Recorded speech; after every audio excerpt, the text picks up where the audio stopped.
What's going on, guys? Welcome back to the White Belt Podcast. Where each and every episode of my goal is to bring you learnings, lessons, and unique practical tools at the intersection of movements and mindsets.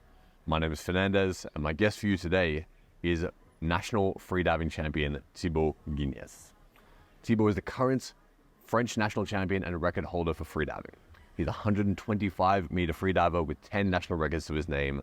He's the current head of education at Molchanovs Freediving, one of the most prestigious education institutes of freediving around the world. And he's also the owner of a beautiful freediving school in Camotes, Philippines, called Camotes Freediving, where I got my certification and met Thibault just a couple of weeks ago. My favorite part about this podcast is not only how Thibault prepares his body for the incredibly deep dives that he does, but his perspective on his training regimen for the mind, how he sees the mindset as something that can be trained and developed in the same principles as you would develop your body in a gym. It's an incredibly refreshing perspective backed by a wealth of experience and a high level of competitive performance. I'm really excited for you guys to get into this one. So without any further ado, please welcome Thibault Guignes.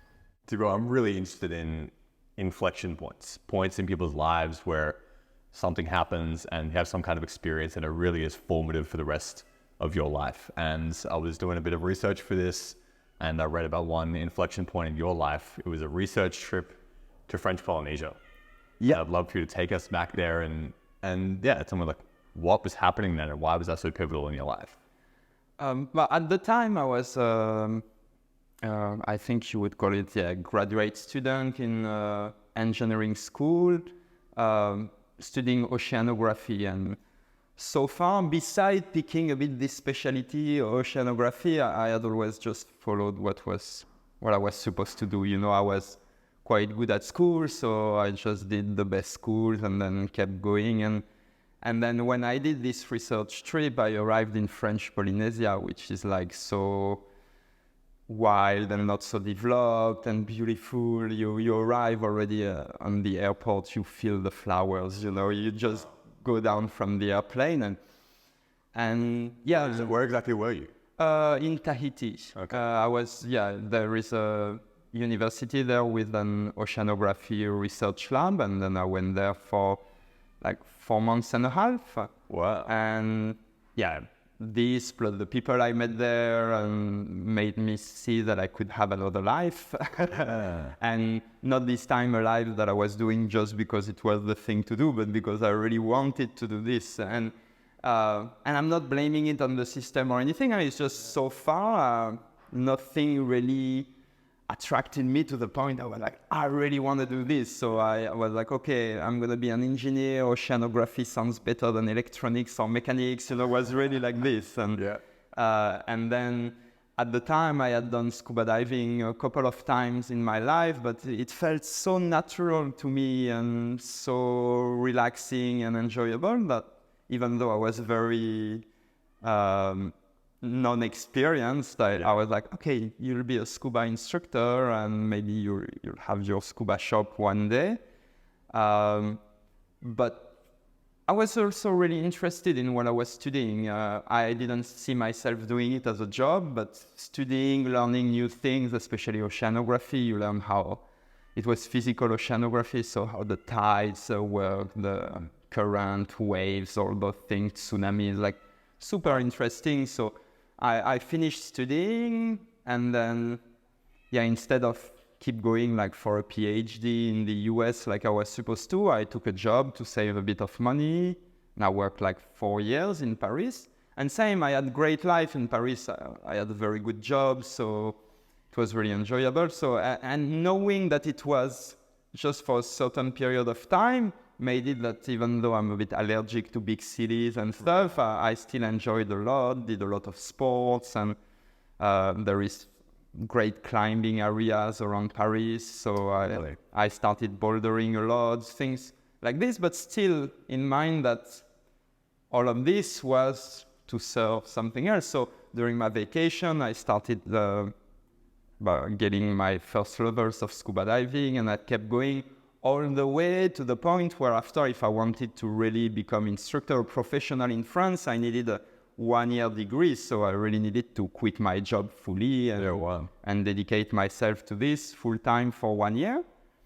And yeah, that's what I did after 4 years of working. One day, I was supposed to work even 1 more year, and then my job, I could take a lot of vacation. So one day I took 5 weeks in a row, and when I came back Monday morning, I told my boss, I need to talk to you later. And they were very supportive and like very happy for me. So it was overall like really cool process. And 6 months later, I was gone.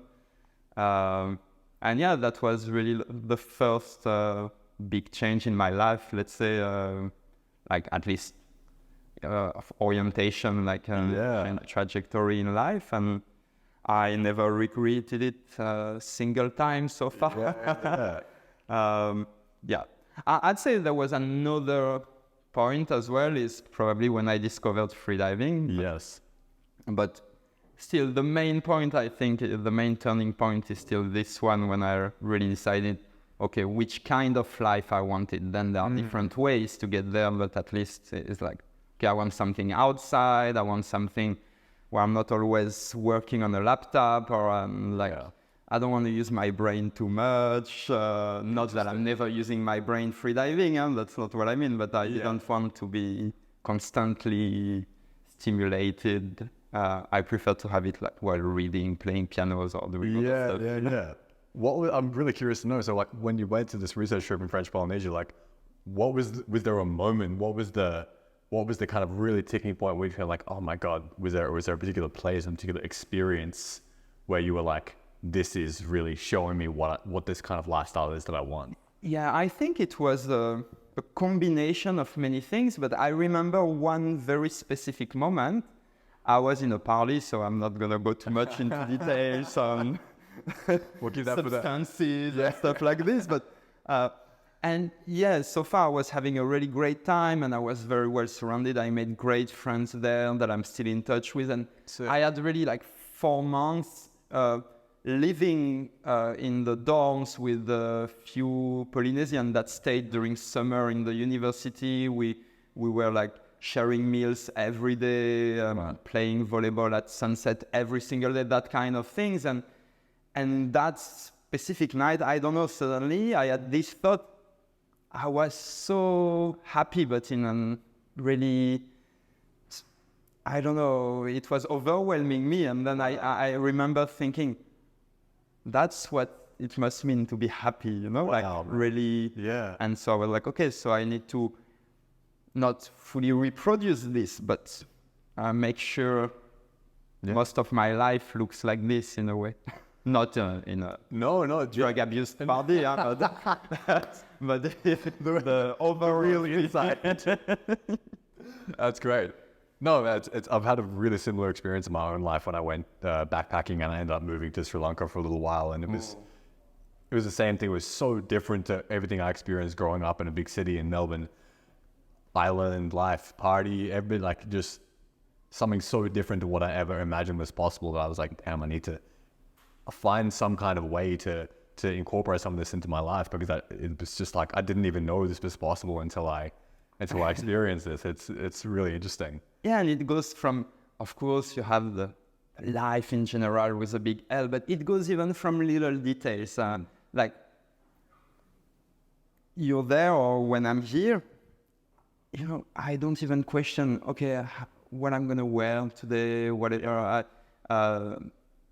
That doesn't mean I'm dirty and I have only trashy clothes or anything. It's just like, okay, you pick a pair of shorts, like a t-shirt, and you're ready for the day with your flip-flops, you know? Yeah. And whatever you look like, people are not going to care at all. And so it removes so much social pressure on this, but on so many things, like it's living a little bit more free from the conventions of society a bit. Yeah. You know, like I felt very, like a bit of a prisoner of my own life, you know? Like feeling you have to follow so many rules that you never got to choose, because you live in a society that chose them for you. And I feel very lucky to have grown up in France and everything, but it's just on a day-to-day life, I'm happier a very outdoor life. And Yeah, man. And we're recording this from your beautiful house in Camotes in the Philippines. And yeah, I've been here the last few days taking a freediving course at your school. And I've really gotten to, kind of experience a little slice of this life, man. It's such a beautiful place. Right. It's such a beautiful school that you've put together, man. Thank you. Yeah. And congrats on your certification. You passed the course. Thank you. Must have been pretty good instructing, man. We're going to jump around a little bit, but I'd love for you to describe to me what your relationship was with fear before you started freediving. Because over the last few days, this was one of the big things I noticed constantly doing this freediving course is my relationship with fear. I was constantly presented with it. And I'd love to hear from you. What was that like for you before you found it? I'm not so sure my relationship with fear evolved that much with freediving. Interesting. At least fear for my own safety, I used to rock climb. Yeah. I used to boulder.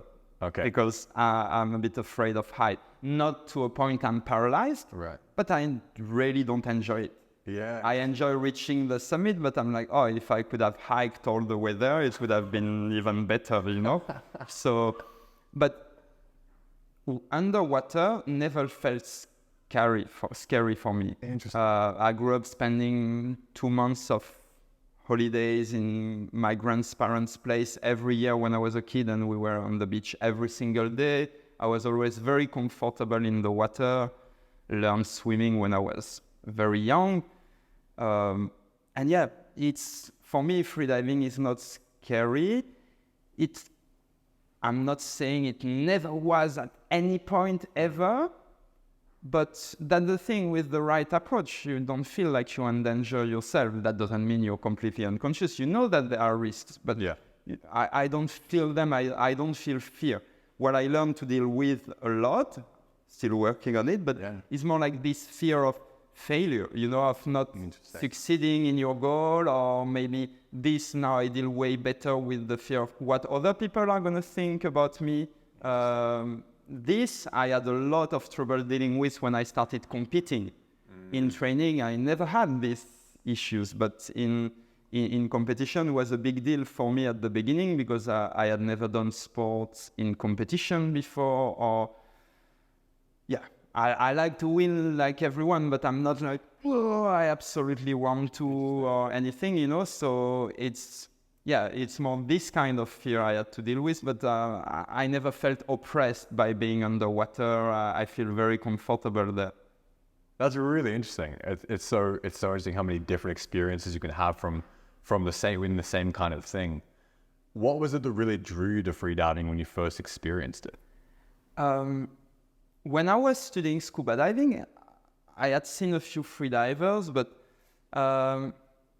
they were very secretive about it, and it was something not for everyone and so on.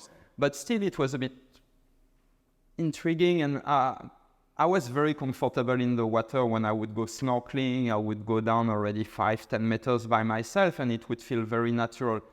But still, it wasn't freediving. I knew nothing about it. And it's just one day, randomly, I had a few days to kill, and there was a freediving school next door, and I tried freediving thinking, remembering those things, and maybe I could discover it quickly, and this was my second turning point. Yeah, right. Where really it felt like I was loving scuba diving, but like I love a lot of things, and suddenly with freediving, it became like passion, and pure enjoyment at all time. I could see myself working as a scuba instructor. It would be a job not as bad as most of the job I could think of. Now having the opportunity to teach something that I really love for myself, not to teach for others, and also that I'm very good at. I think it's very lucky to find something when you're already 30 years old, because I was 31 years old. Wow. You find something that you really love. It was a period of my time I had the opportunity as well to spend a lot of time practicing. Plus, I was gifted for it. So yeah, I would never have imagined, for example, that I would get to the highest level in anything in the rest of my life. And I was perfectly fine with this, but I feel very lucky to have found something so motivating and being good at it and really loving it. Now, yeah, it's really big turning point as well. Do you think that was something you were actively searching for in your life? Because sometimes, I interview people or I meet people and they were like, I've rehearsed this moment from the day, I've like over and over again. And some people like, I fully fell into this. Does it feel like you were kind of a part of you was really looking for that intersection between something you were very, very skilled in and something that you were really interested in? I had never even considered something like this. And I really like, and really my goal was, and it's still a bit now, I embraced a bit the competitive side. I really like it. And, but I know that, for example, I won't get depressed or sad or whatever if I stop competing one day, because it was already very lucky for me to get this period. Wow. And my goal in life is actually to do as little as possible. Interesting. No, but in terms of work and like, I went here also in Philippines and set up, and I had this project for scuba. Now it turns out it's freediving and it's better for me. But the main goal is still a bit this same choice of life of spending a lot of time outside, not spending half of your time working. Like right now, I just opened, so I spend more than half of my time working. But the idea is little by little to actually have a lot of time to do other things, any kind of things, probably things that I didn't even think of yet. Yeah, that absolutely. I will discover more, but I already have a lot in mind that I used to love before freediving, and I hope to discover new ones. Beautiful. That's really interesting. We're sitting right now in your home and I see a lot of kind of signs around, like you will, a lot of like positive reinforcement. And I'd love to start one of the reasons I really wanted to interview was because of the whole mindset aspect of freediving. And it's so intimately intertwined with the whole sport, but also it's something that people take a lot of consideration trying to train actively as well. Yeah. And I'm interested in asking you about how you go about training something as kind of nebulous and as tricky as mindset, because sometimes you can tell, if I need to be relaxed when I'm doing something, for example, you can say, hey, Fernandez, you need to relax. Yeah. And then That's when not gonna help. Yeah. Because then when I go, say it, but it's not gonna help. exactly. When I go and it's like my whole physiology is going to be fighting me and there's going to be all of this kind of stuff. So just, understanding it intellectually or just saying it sometimes is very different to the translation. So how do you go about training mindset in a way that's actually effective for freediving? But that's the thing, you really need to see the mind as a muscle, and then you go to gym and you practice. Now, what is not always easy, you find a lot of books that are very inspiring, where people tell you all those concepts. Mm-hmm. Self-talk is great. Yes. And it needs to be positive. Okay. And then they give you a lot of examples, and it's super inspiring. Yeah. But okay, how do I apply it to myself on a daily basis? How do I build a routine that I can practice, 30 minutes, 40 minutes, 50 minutes every day if I need to? And it's something when I do workshops about mental preparation to my students, I usually start by asking them, okay, for you, freediving, what is the percentage of mind involved and body involved? And actually, it works anyway, whichever the percentage you answer. You could tell me 10% the mind and 90% the body, I would still give you the same answer. How much time do you dedicate to train your mind compared with your body? Is it 10% of your time? And usually people don't train their mind at all, or very little. And it's just to make them realize, okay, and some people will tell you, oh, it's 80% in the mind. But what do you do to train your mind? Oh, I do 5 minutes of meditations here and there. And I'm not saying it's ridiculous or anything. I'm just saying it's to make you realize, okay, if you need to train the mind, then you need to invest the time in it. And then the second stage is, okay, finding a practical way to do it. And the first few years, I was actually being confronted exactly to this. I was so inspired by so many books and movies about mental preparation and psychology, and I couldn't find much about practical routine. Yes. And that's what motivated me to really start looking into it, but a lot, reading everything I could find about it, scientific articles as well, and then started to actually find some practical ways to do it, because meditation, for example, is going to be very nice, but you have meditation just to meditate, which I think should be part of a mental routine as well. But then you have some meditation that are really directed at training something in particular, like you actually use the meditation and the mindful breathing to put yourself in a state where it's easy to suggest things, a bit like hypnosis or auto. Yes. And then once you're in this state, you can listen to things pre-recorded by you, by someone, or just say them out loud or in your mind to reinforce them. And for example, I even have sometimes a list of 10 affirmations that resonate with me. You need also, you can find some already done, but you need to find many and find the one that talks to you. Yeah. An example, for example, one of my affirmation, because sometimes I get a bit overwhelmed by what's going on around the competition setup, like one that really talks to me deep inside is like, I rise above the noise and I see myself, almost floating a bit above the competition setting. And here is a perfect example of mixing self-talk and visualization. Visualization is not only about your performance, it can be visualizing yourself succeeding, yourself managing to relax before your performance. That can be many things like this. And then once you discover this as well, then it becomes a bit easier to start building practical routine.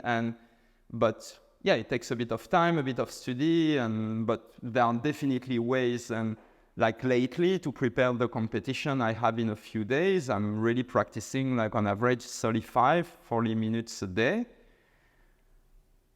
doing this self-talk, but in a structured way, but putting myself first in a very good state of mind, some about confidence, some about focus, some about motivation, and then some specific list of affirmation, and also visualizing also my performances, visualizing my success, and then those signs you were talking about are constant reminder. Yeah. And the idea is not just to read the sign, for example, is to visualize what it means as well, to combine self-talk, visualization, and this is really helpful as well to keep yourself in a good, positive state of mind. So there are many ways to do it. I could talk for hours about it. Sorry, I'm a bit No. This is really everywhere, but you can definitely have a practical routine, and you should if you really want to train your mind. I 100% agree, and I really like the term mental preparation more than mindset. I don't know if I've really heard it used in that way before, but just the mindset, it seems so vague, exactly. And the idea of having mental preparation, some kind of routine, some kind of thing that you build for yourself that you can rely on. And just to recap a little bit what you said as well, you mentioned some kind of meditation in order to get you into a state of almost like self-hypnosis, auto-suggestion, where you were more ready to more able to receive the kind of whatever affirmation and that kind of thing, whatever thing you want to reinforce. So starting with some kind of relaxation to put you in a state, and then going into, it was almost like it's an exercise program of different things, of motivation, of focus, of competition stress, and it's selected things for each one for yourself, something that's really resonates with you, and then going through those and almost making it like a ritual, so that you can put yourself in that state and you practice putting yourself in that state. And then hopefully when the time comes, you'll be so used to dropping yourself into it, you can follow the same thing. Exactly. Is that kind of a fair summary? Yeah, exactly. And you have also some full training programs, like very specific, based a bit on the same principle, like autogenics program, like same. It's like really self-hypnosis, like that you need to do 3 times a day for, if you really want it to be efficient, for like 4 months. Wow. And the first 3 days you focus only on your left arm, for example, and that kind of things. But you imprint it so deep that the idea is just with a few words, you get back to this fully relaxed state. Yeah. And And for the relaxation in itself, there are tools. Yes. And the first thing is just to think a bit of what it means to be relaxed. Do you want first your body to be relaxed?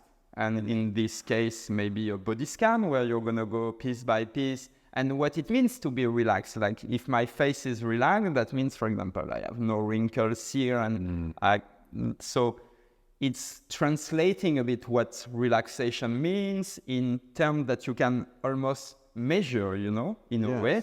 So I'm not saying everything needs to be numbered and measured, but and it's a bit the same for, as you were saying, the training and the mental preparation more than a mindset, because really, if you do a work and a routine every day, there is also this effect of feeling you're doing the job instead of just trying to think in a certain way. Yeah. I'm doing a job, so it's gonna give results. Yes. And being convinced of this by the fact that you're making the job has a big impact as well on this time your mindset and on the results you get out of it. So it's really having a routine and specific exercise, I think, help in different ways. The exercise in itself, but the fact that knowing you are actually doing an exercise and having a routine which is structured, because especially in our Western societies, we used to being restructured, have exercise cut in different pieces for everything. But it's so much into us, so yes. Why not use it to our advantage? It's okay, I need something structured. Let's make it even for my mind. And this way it convinces you as well in a way that this is working and it helps it working. So it's great. It's something that I don't hear very often in terms of the training program for the mind as well. Maybe I think people pay lip service to it, but to actually hear it done in a really, really structured way for competition, for high level competitive settings is really, really fascinating. I'd love to ask, has there been anything, or what's been one of the methods you mentioned in of reading books and just kind of feeding the mind a little bit, but without the real practice? Have there been any actual maybe routines or some tools that you thought were going to really work, or that was meant to be so amazing that you found didn't really stack up? And then on the other side, did you find anything that was maybe you didn't think was going to be too effective, but you're like, wow, this is super effective? Things that I thought were going to be super effective and weren't. I didn't have that kind of experience much. Okay. But I had the other experience for sure. I'm a bit old school, and apps and things like this, I'm always a bit bit skeptical. Skeptical or doubtful about the. Yeah. And then still one day I was like, okay, I want to check, and I heard about this app called the Champion's Mind, and I thought it was going to be and still I went to it, and the thing is, not only you have those kind of really practical routine that I was talking about, but in addition, you have some modules where you learn about mental preparation and about mindset and those things. And I went through those modules first, and it was so much exactly all the things I read in all the books, and the idea I was also starting to have for myself of mental preparation, that I was like, okay, let's try the program. And I think this year I used this app, and to keep me committed to do those 30, 35, 40 minutes a day. Interesting. It really changed everything. And I used to have stress issues in competition a lot. I'm not saying I'm not stressed. Now I know it's normal to be stressed, and that's why I'm going to a competition. So I shouldn't complain about it. I should embrace it. But that's what makes a competition interesting, is that. But in addition, this year I could compete only in competitions I was organizing myself, which was a lot of stress, additional work and things. And still I performed very well, and the stress was not an issue at all. And I strongly believe it was this first 2-3 months of using the app absolutely every day that kept because you have indicators and stuff, so it keeps you motivated as well, and that helped a lot. So this app, the Champion's Mind, honestly, I recommend it to all my students. Wow, that's really interesting. I'm actually planning, because I know that they have some very specific module for running and stuff. I'm really planning to contact them and tell them, hey, what about we do one for freediving? I'm happy to help, because the app changed my mental preparation like very much. And you know, this gym thing is very important, because people think mental preparation can be a bit magical, and it can be if you do the job. And we always say, for example, when you visualize, your mind doesn't make the difference between the visualization and the actual performance. Mm-hmm. This is true for a top athlete. It is not true for someone who's never done visualization. Right. When you look at the cerebral activity of someone who is not used to it, some of the same areas are activated, but far from everything and far from exactly the same way. Now it can be quite quick if you do the job. Like 40 minutes every day for 3 months, you get to the point where the cerebral activity is almost exactly the same during the actual activity and during the visualization. Is that 40 minutes every day in conjunction with regular physical training as well? I would say yes, yeah. Yes, okay. But because I can imagine that would be different if you were just doing the visualization versus the visualization plus the activity. It depends which level you have in the activity. If you're already very well trained in the activity, then your visualizations can become very efficient also by themselves. Right. It's really hard to visualize properly something you're not so good at. Yes. So that also plays a role. But overall, don't think that, I'm starting to do visualization and right away it's going to change everything. It's going to help from the beginning. But if you really want like the strong effects, you need to invest the time, just like you wouldn't expect from one gym session to suddenly having your biceps double, you know? It's like... Oh, if only that was the way it worked, right? But that's really, I really, really love this whole concept of just investing in your mind like you do in your body, you know, whatever percentage it is, like how much time you actually spend doing the structured training, whether it's an app, whether it's something that you build for yourself, just having that structured training regime and treating it like a skill that you improve at, that's going to continue to give you more and more rewards the more you invest in the skill, just like the training that you're actually doing as well. I think this is a really, it's quite simple, but it's also, I think a lot of people do have this kind of fanciful thing about it, like get the mindset and then you just believe and then it's amazing. It's like, can be a skill just the same, and that can be the same mundane thing, but it's also very, very effective at the same time.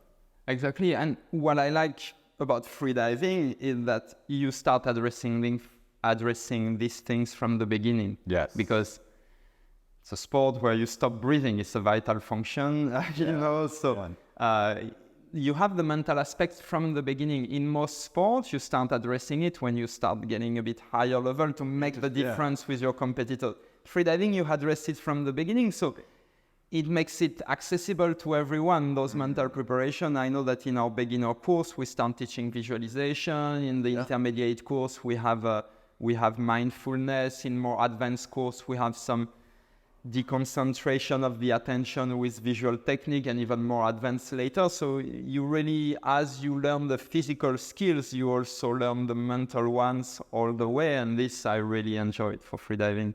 That's such a great point. I don't know of any other, I mean, maybe they exist, but I don't know of any other sport that does that day one. In my course recently, day one, we're doing body scans and relaxation techniques and training the mind at the same time as the body. That's such a great point.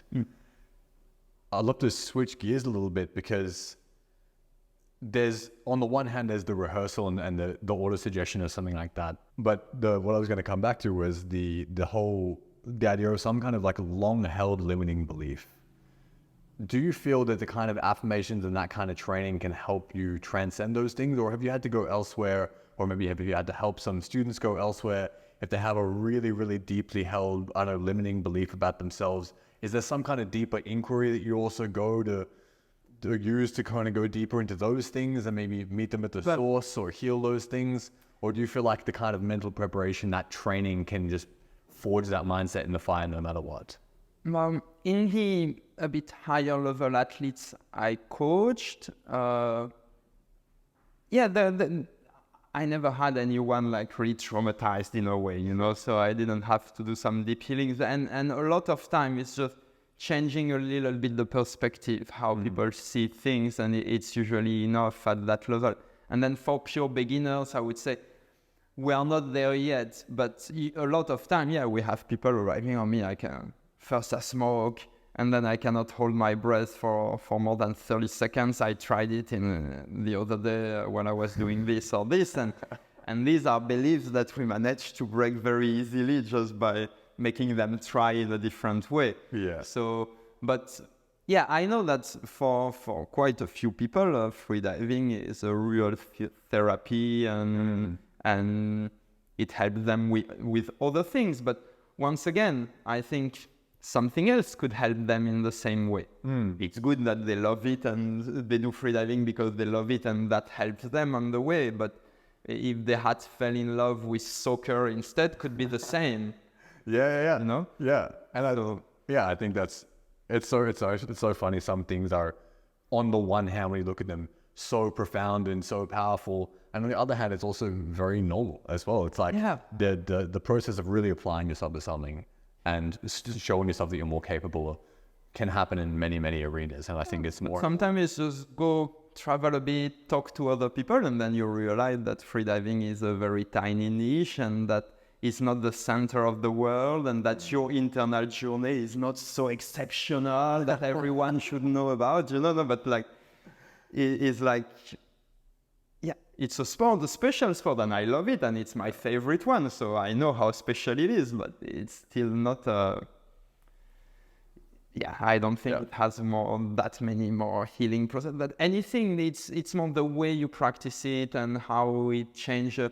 Like, what I like is usually, because it's a lot about still adaptation and physiology, your body quickly tells you what's not good for your freediving. If you eat too much or spicy, not at the right moment, too greasy, that kind of thing. So what I like is that it can become a lifestyle pretty easily, more than some other sports in a way. And maybe in that sense is a little bit more of a journey, because usually you see people like they start freediving, if they really get into it naturally without feeling that they make any effort, they start losing a bit of weight because if you eat too heavy before, then you feel bad in the water, and right after, if you eat too greasy, it takes too much time to digest, that kind of things, little by little. If you drink too much the day before, the next day you're gonna feel terrible in the water. Yeah. So all those things can make it become a lifestyle, and fairly healthy one. And if you add all those meditation and mental preparation, it's a very, very good thing overall. This might be differentiating it from other sports in a way, but same, I don't know. If you want to run properly, you need to have a good sleep, have a good nutrition, and so I'm not so sure. I'd love to linger on the mindset thing just for a little bit more, because I remember we were walking down to the boat yesterday, and you were telling me a little bit about one of the goals that you have for the day, and we're kind of brought to mind this balance between really, really trying to fixate on the outcome. If you perform at a high level, you have these goals, I want to dive this particular depths, versus also having to surrender to the process a little bit and divorce yourself from the outcome. Some people really, really are like, I'm going to make it happen no matter what. I'm just focused on making this thing happen and really, really striving towards it. And then some people are more like, I have to trust the process as well. If you want to dive a particular depth, if someone listening either has like a goal in mind, whether it's freediving, something else, and they really, really want to make it happen, how do you balance this tension of really striving towards something and sometimes realizing that you have to trust the process? It's a bit also of just practical, pragmatic, and calculation, practical approach, almost pragmatic approach. Is like a lot of experience, even studies show that trusting the process is the best way to perform. So, it's a bit like what we were talking about, like, you need to relax, you need to perform, or you need to, saying, I want to go to these depths today, and saying it over and over again and trying it if you're not ready is not going to do anything to make you progress. If not, it's going to do the opposite, and trusting the process, and this is going to make you progress faster. So it can have some frustrating sides sometimes, but same, if you see the bigger picture, that's the way to take in a way. Now, sometimes you need, It's a line you work on. Is like, am I being a bit lazy, or am I being lacking confidence a bit too much when actually I should go for it? Or am I just really trusting the process and today is not the day? That's where... Hard to know. And sometimes you make the mistake one way or another and you learn from it. And that in this way, you learn to know yourself better. But once again, like for any other sport. I think that's a very good and it's a very clear answer as well. I think most of the times when I hear that, it's almost a little bit Hollywood, the whole story of like, and then, against all odds, I did everything and it's some heroic last minute effort and some amazing record, and they're beautiful stories. But I think also sometimes for me, I think earlier in my life, it really warped my perception of how things are achieved, how difficult things are really achieved. And the more and more people I speak to, the more and more experience I get myself, the more I'm like, that is the person that just kept on showing up and just doing it and just doing it and just doing it for a really, really, really long time.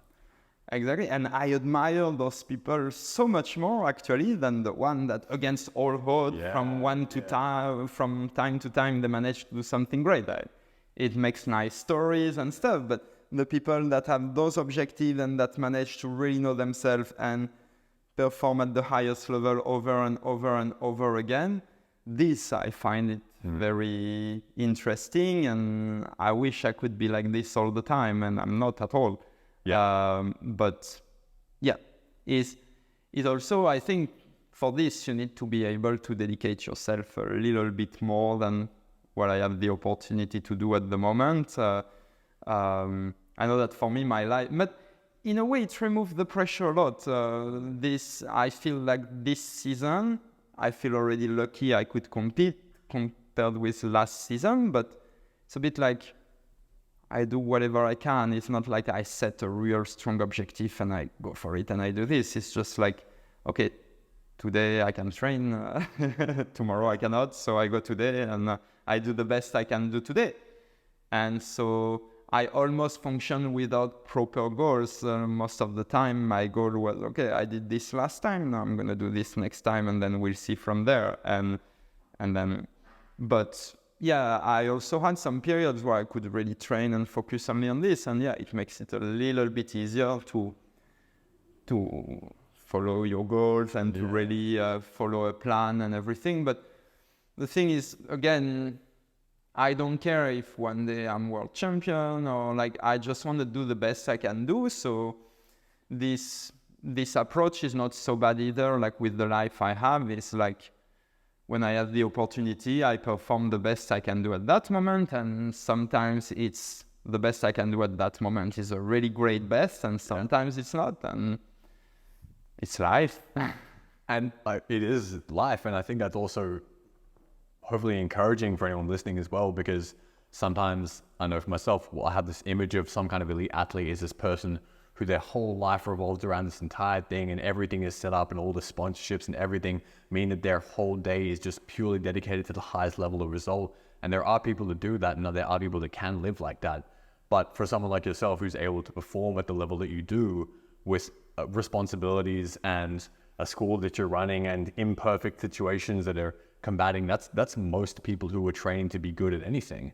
Even if it's not to compete at the highest level, for some people it is. For some people it's just to compete against themselves, to see what's possible.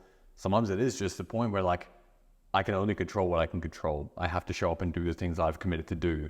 And in and amongst that, how am I going to make the training that's going to be the most effective for what I have right now? Yeah, I would say in my case, I try to see, not the bigger picture, that sounds a bit condescending, more like, no, but see it on my life perspective. But also maybe once again, I'm 40 years old, And again, it's very lucky for me to have been able to compete at that kind of level on the late.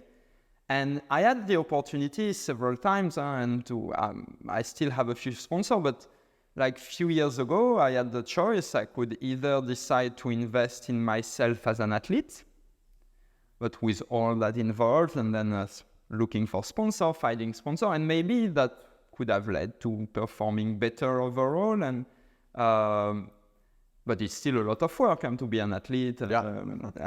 But first, for example, I'm not a big fan for myself. I'm not judging people who do it. I found some people doing it awesome, but I don't like to post constantly on social media about myself and stuff. But I feel very good doing it, for example, about my shop. Nice. So, and again, the life I want is not like maybe in 5 years I retire as an athlete and then I have to build something out of it.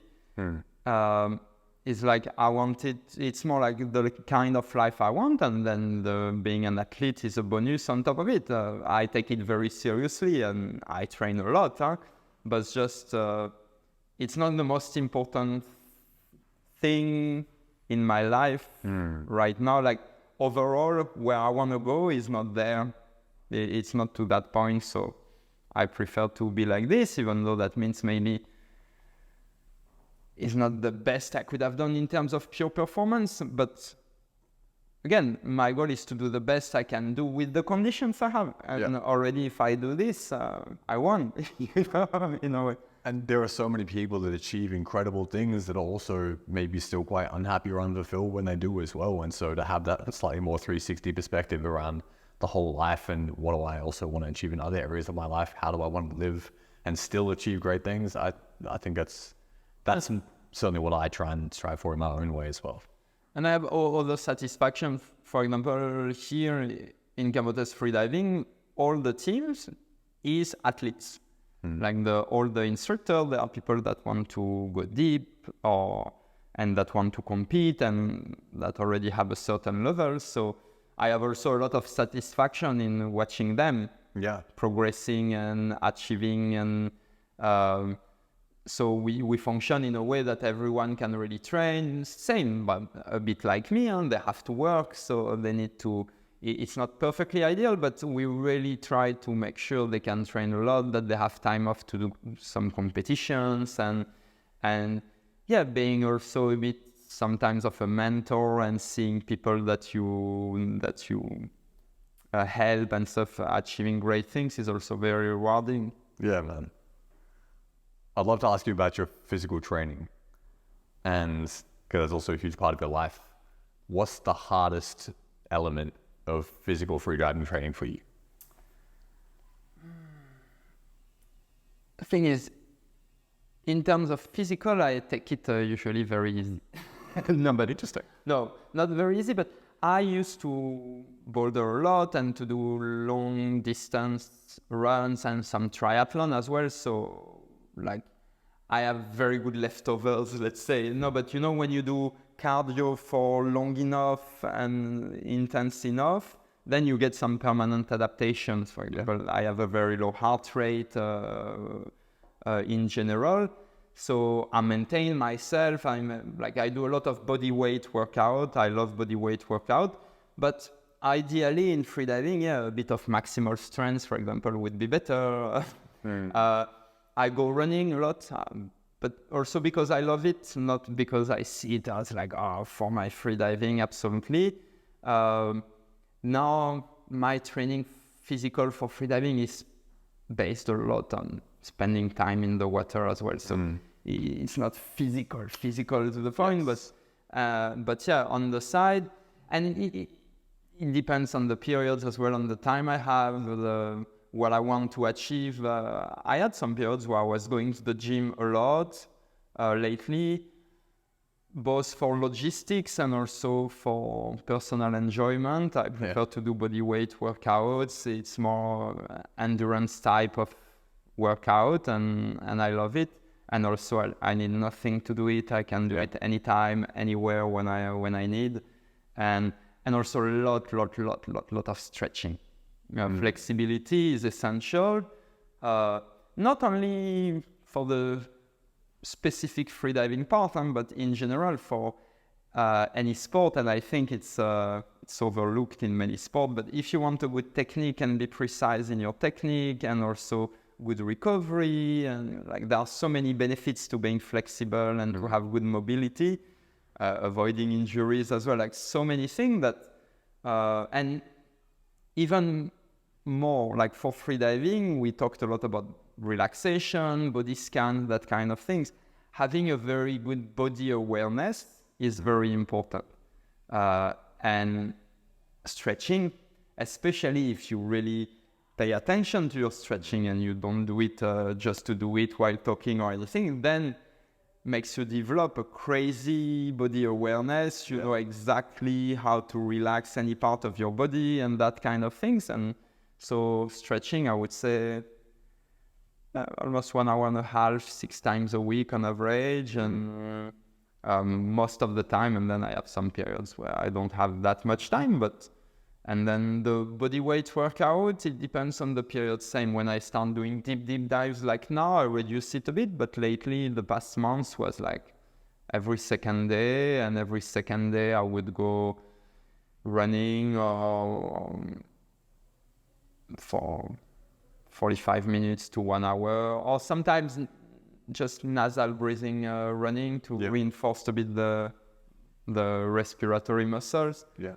And then, in the stretching, there are some very specific for freediving as well, for the diaphragm and things like this. But overall, mostly full body stretching. And I think after that, I spent so much time in the water, both for my own training and teaching. Yeah.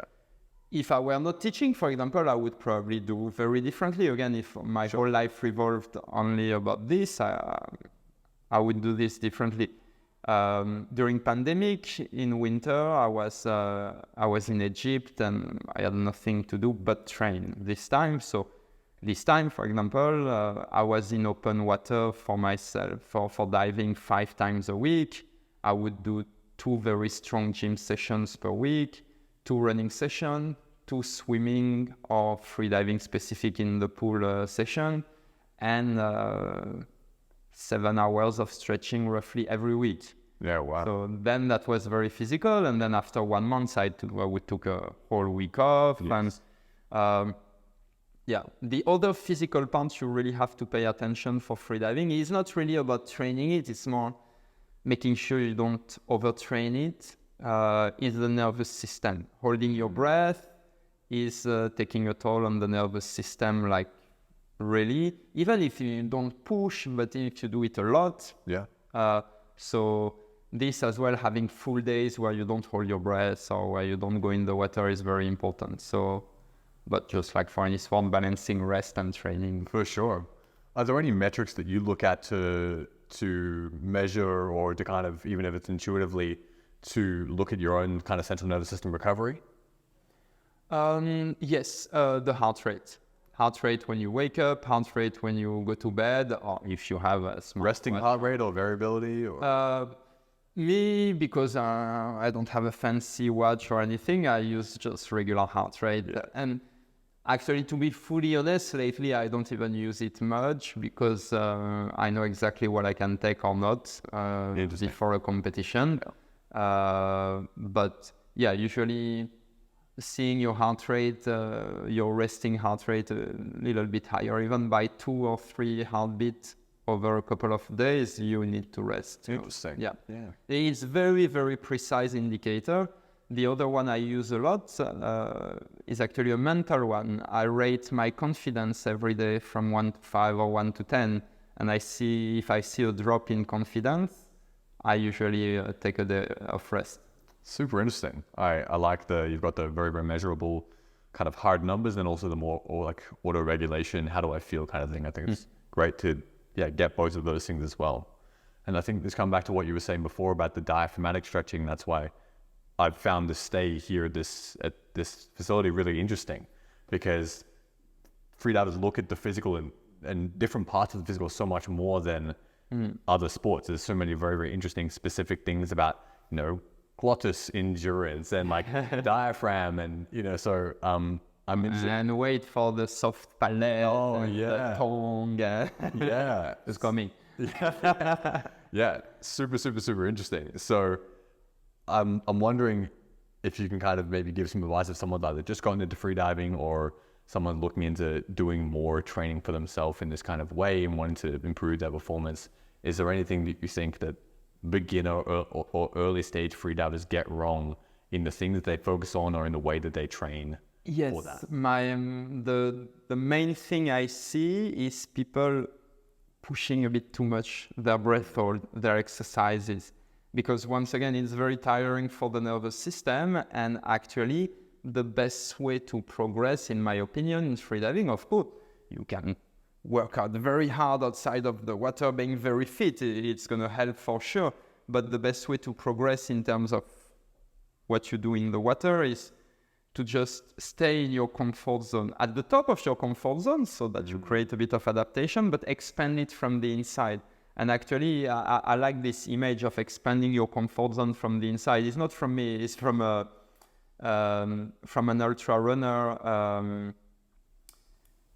Actually, I think it's from his girlfriend, but Kilian Jornet. Okay. He's like the most rewarded and talented ultra runner of all time. Like this guy, if you think freedivers do crazy things, this guy did the Everest from base camp to the summit 2 times in 1 week running, and with very light equipment and then he wasn't happy because he arrived was night, and then he did it a second time 1 week later to try to arrive there when it was still light.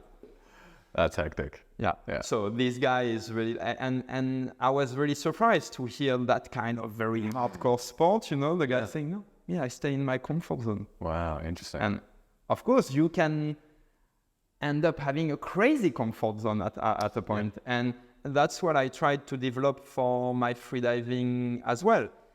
To give you an example, my maximum is around between 120, 125 meters. And for me, it's a big deal to get there. But going to 115 is any day. Or going to 110 meters, staying 30 seconds at the bottom, coming back, or going to 100 meters, staying 1 minute there. My comfort zone is very close to my maximum. Interesting. And I think in a sport like freediving, where there are still some risks involved, like in many other sports, and also in order not to overtrain and not to hurt yourself either, I think it's a very good way to go. And I see a lot of time people thinking more is better, always. But this is in all sports. People should. It sounds very patronizing. I encourage people to realize that very, very politically correct. When you train, your performance goes down. Yes. If you run for 1 hour, at the end of the hour, you're more tired, so your performance is going down, and it's normal. So when you see your performance going down, it's not like, I need to train harder. No, I need to rest so that I compensate, and then I train again, and so on, to create the adaptation, but then giving it time to develop and to, what we call surcompensate or overcompensate. Supercompensation. Yeah. But the idea is, that's what I see the most, is people trying to push too much, and usually, they have a golden period where they progress very quick, but then they kind of traumatize themselves. Yeah. And especially if they take a break, then they go back to freediving 2 months later, and they're like, it's impossible. How did I get there in the first place and so easily last time, and now I cannot get back there? And this is, to me, the main issues sometimes with beginners. That's super interesting. That's in my own kind of body weight strength journey. I did exactly the same thing. Right out of the gate, trying to do all of the advanced stuff, trying to really push myself really high intensity, just wanting to strive for those skills straight away. I think it's partly ego, partly wow, maybe if I achieve this, I'll feel better about myself, all this kind of stuff. And it not only led to me getting super injured, but also those milestones of achievement will push so many years down the future because I couldn't train effectively because of that really, really striving for something that was just out of my reach. So I think it's not just in freediving that happens. It's so many different places that. No. Yeah. So I would say it's a mindset. Yeah, 100%. If I could use some mental preparation. But I think that's the thing. It's so useful for any sport that we don't realize it most of the time. How some people I hear say injuries is just a part of sport, a part of achievement. Some people say that you can avoid them if you do things right. How do you think about blackouts in freediving? Are they a part of the process? Are they something that we can and should always avoid? What do you think about that? Maybe I'm going to shock a few people, but for me, they are definitely part of the process. I'm not saying they are something that should happen regularly. And it's something, and this I agree when I say blackout is completely unacceptable. I'm like, in a recreational freediving, we shouldn't encounter blackout if it's taught properly and if there is no additional condition or anything. But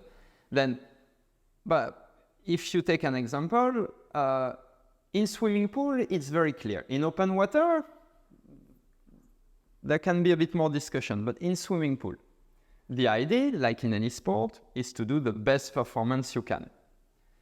If you still have enough oxygen that you are not hypoxic, because like when you start freediving, you stop holding your breath because you want to breathe, but this has nothing to do with your oxygen levels. The urge to breathe comes from other things. So you stop because of this urge to breathe. As you become a trained freediver, you get a better tolerance at this urge to breathe. You train it. The ultimate goal being to be to the point where you can go past it so that you get low in oxygen, with always in mind that you need to be still in control at the end of your performance. Let's imagine I'm holding my breath, not moving. At the end, I still need to be able to come up and take my breath again. If I don't get hypoxic, for sure, I didn't go to the point I was going. But when you get hypoxic, you're mentally impaired at one point. So the line is very thin. Sometimes for half a second or 1 second more or less, you are between being hypoxic but still in control and being hypoxic and blacking out. Yeah. So for me in swimming pool, if you really want to give 100%, it's part of the game. Of course, you try to avoid it. But when you are on the line like this, but from time to time, you go past the line and you learn from it, and good for you. And I don't think it's such a bad thing at all. I think it's really part of the game. For depths, same. In a way, it's part of the game. Usually, most freedivers at depths, you're not limited by hypoxia. You're limited by many other parameters, not by the lack of oxygen. You're limited because by your depth adaptation, by managing to equalize your ears at those depths, or you also experience narcosis as you are very deep, so you're very high. So all of these are things that can really limit you. And then that can lead to having a bad technique on the way ups, then using way more oxygen than usual. This can cause hypoxia, but usually to do a round trip to 100 meters, if you have a decent technique, you're not, and if you took the time to train for that, you're not hypoxic. And still sometimes you're a bit more you feel the narcosis more than usual, so you go much slower on the way up, but without realizing it. It's not on purpose, or sometimes, you don't know why. This time, even though you didn't do anything crazy, usually your lungs are perfectly fine, and this time you have a bit more of swelling. Maybe your hydration was not exactly the same. Maybe something scared you a little bit at the bottom and you tensed a bit. Like little details can make you black out once you're at the surface. And I think it's part of the game. Now, if you have another blackout the next dive, then it's not normal anymore. It's because something went wrong. But for sure, progressing like while having blackouts and not addressing the causes, shouldn't happen. But having a blackout sometimes, it's part of the game. Even though I know a lot of people I know it should never happen. I dare them to progress up to 120 or 130 meters and never do a single blackout in their life. I dare them. Yeah, I think this is... I've bounced around the different sides of the injury, and I think blackout and this kind of plays a similar role in terms of overall development. It's just like some people can't avoid it; it's just part of it. Some people are like, oh no, it's the thing. If you have the right technique, you won't do it. And I think for many people who are just doing something really recreationally, it's very, very possible for them to not really get too injured or to black out at times, because there's not quite that same level as the super, super high performance stuff of really, really, really pushing your limits. Yes, for sure, you want to expand the comfort zone slowly, but sometimes the way that you learn when that comfort zone is to fuck it up. Yeah, of course. Blackouts can come from not the best approach and repetitively. And this, we shouldn't, this is not super acceptable. But I don't know. For example, me, I did maybe 3-4 blackouts in my whole career, always in competition, maybe 5. And yeah, I don't feel bad at all about it. And I encourage people not to feel bad about it. Yeah. You just try to find out why. And yeah, usually after that, you take a little step back, and sometimes not even. Sometimes you know why it happened, and you're committed for it not happening again, and you go again, and it goes well. Yeah. So yeah, for me, it's definitely part of the sport. And in a certain extent, even sometimes having pulmonary edema, or what we call squeeze, hurting a little bit your lungs. Again, this you really want to avoid, because on the long term could have consequences and stuff. And you do. I'm happy about missing this, but for me, it's part of it. Yeah. No, I think it's awesome, and I think what I've really enjoyed about this conversation is just it's a very refreshingly honest and direct and very practical, but also based on a lot of experience. This perspective of like process orientation, preparation, finding what works for you. I've really enjoyed that your delivery of all of this stuff. And yeah, this has been great, man. This has been really, really awesome. My pleasure. I'd love just to finish off, to kind of circle back to something that you said earlier. Just if you were going to kind of leave us with any final thoughts about that relationship to failure, or the relationship to fear of failure and what other people would think. What is your kind of experience competing at a very, very high level? What's one big lesson that you've taken away about how to maybe go into battle and deal with that relationship to fear of failure? Fear of failure, then, yeah,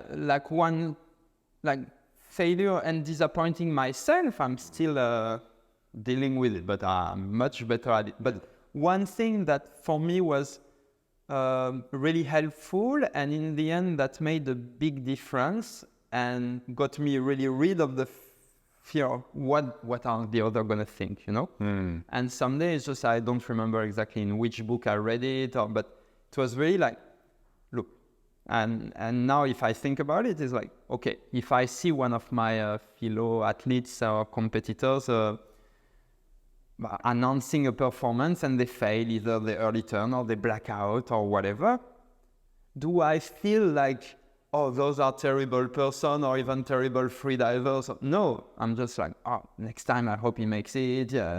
Shane, he had really trained for it and stuff. Yeah. So why, if I fail my performance, would people think bad about me, Yeah. And then also it's remembering that one of your performance doesn't define you as an athlete, and you as an athlete doesn't define you as a person.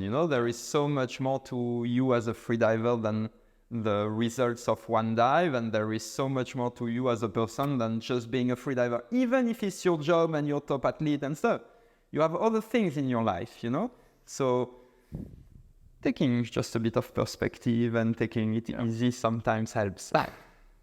I think that's a really beautiful perspective, just to be like, hey, I don't necessarily project all this stuff onto somebody else. But it's very easy to fall into the trap of thinking other people do. But I think it's a really nice reminder and something maybe to incorporate into the mental preparation. Since then, I don't care what people say. Roughly. Thibault, if people have kind of enjoyed listening to your story and about the way that you teach and your philosophy, and they want to come find out more on how to train with you or your school, where can they go to find that kind of stuff? They need to come to Camotes in Philippines, so they can find us on Instagram, Camotes Freediving. We also have a website, same camotesfreediving.com, or just drop us a message on Instagram, on Facebook, and we'll be happy to welcome anyone discovering this awesome sport. Beautiful, man. I'll leave links to all of that in the description, and man, I really appreciate you coming on this podcast, man. Thank you. Thank you. Cheers, bro.